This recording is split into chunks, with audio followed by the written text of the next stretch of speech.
Okay, let's get right into it. D have basically indicated that in order to do the new war, you're going to need a functioning Railjack and a functioning Necramech. So I'm going to show you how I built my Necramech and Railjack, and I'm also going to tell you how you get these items. Here we are in the dry dock with the Shield of Ire and Wisp. So let's start off with the Necramech. In order to get yourself the Necramech, you're actually going to need to go to the Heart of Demos, and you're also going to need to get a bunch of standing from the Necroloid Syndicate in order to actually get your Necramech. So it's going to take a bit of time. You're going to need to get the standing, and you're also going to need to build the parts. But once you've done that, there's also going to be a bit of time that you'll probably want to do in investing in your Necramech itself. The Necramech build that I am using is something like this. It is of course a 6-former build on the Necramech. Now you may be thinking, holy shit, 6-former. But it's actually quite important to have that 6-former in my opinion, because you need 5-former just to bring it up to that 80 mod energy. Very, very important. But then you also might need an extra former so that you can fit in some of these mods. I highly recommend getting Necramech Repair and Necramech Rage. With both of these, you basically turn your Necramech into a Rage tank and give it the ability to heal itself, because the VoidRig doesn't have an innate ability to heal itself. So that's going to be very, very important. Once you do that, you can also have a play with your Aquabex build as well. So the Aquabex is of course going to be the 4th ability on the Necramech. It's basically an exalted gigantic flak cannon. And the build I'm using is something like this. And with a build like this, the Aquabex actually already does a ton of damage, so you don't need to do a whole lot with the Aquabex. It's definitely more of an investment on the VoidRig itself. So feel free to pause the video and search up all of the mods in this particular build, because I'm not going to go through all of them. There's way too many mods to go through. Here's the thing. If you don't like the VoidRig, if you don't want to have a gigantic cannon and instead you want to have a gigantic sword, you can of course use the BoneWidow. The BoneWidow does have an innate ability to heal, so at that point you won't need to use something like Necramech Repair. Instead you could build something like this. It's also a very, very powerful build. I would probably recommend it nonetheless. It seems to be working for me as well, so yeah, definitely a really, really good option. Now in terms of the BoneWidow, you'll also need to upgrade your IronBride. Your IronBride of course is your big ass sword. So the build that I'm using on the IronBride looks a little bit like this. So feel free to play around with that one as well. Infectious Injection is of course going to be the 60/60 Toxin mod. The idea is to just basically do a bunch of damage with this weapon. Even with these mods, this weapon already does quite a significant amount of damage anyway, so you don't need to go whole ham on it, but you could do quite a lot with it nonetheless. When it comes to the second big ticket item of this particular requirement in the form of the Railjack, well, first off you need to complete something called the Rising Tide quest. It's going to be a lot faster to complete that with an upcoming update where the Railjack parts only take a minute to build as opposed to an hour or 6 hours back in the old days. And then you need a dry dock, or you could potentially use one of the relays in order to upgrade your Railjack. Feel free to check out the Railjack for new players video that I did a while ago. I don't know if I'll put an annotation up there, but maybe I will. But let's have a look at how I've built my Railjack now. So, in the dry dock, we're going to configure our Railjack, and these are the parts that I put on my Railjack. Levan Shield Array Mark III. Try and get yourself a Mark III part whenever you can, because those are going to be the strongest parts, generally speaking.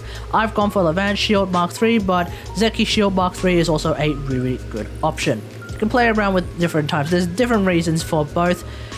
Normally, I would recommend a Zeki Shield Array, but these days, CBF, I kind of just use a Levan Shield Array. It is what it is.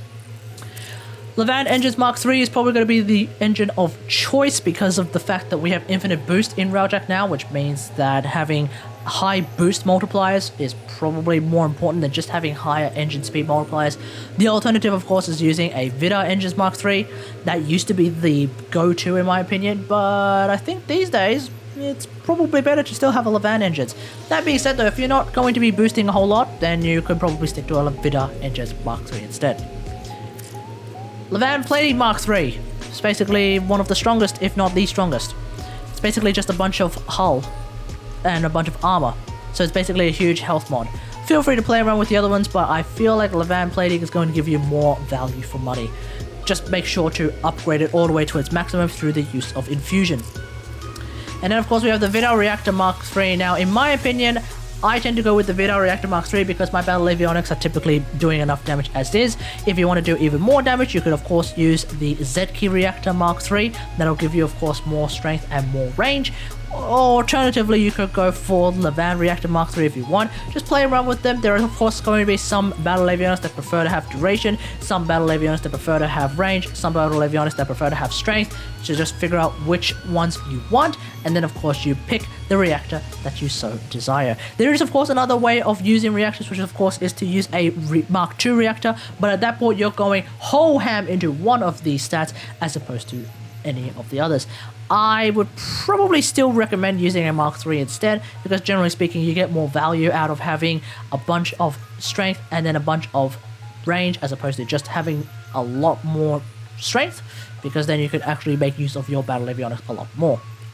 In terms of the weapons that I tend to use, I am personally partial to a Levan Carcinox Mark III just because of the high status chance, but alternatively, you could use something like a Photor. Photor, of course, can actually deal with something like the shields from a Corpus cruise ship, so that could be really useful. And then, of course, for a secondary, you could use something that is hit scan like a Talon or a Carcinox, something like that. That could be very, very useful. Actually, Carcinox is not hit scan, but a Talon or a Pulsar or a Photor could be very, very useful.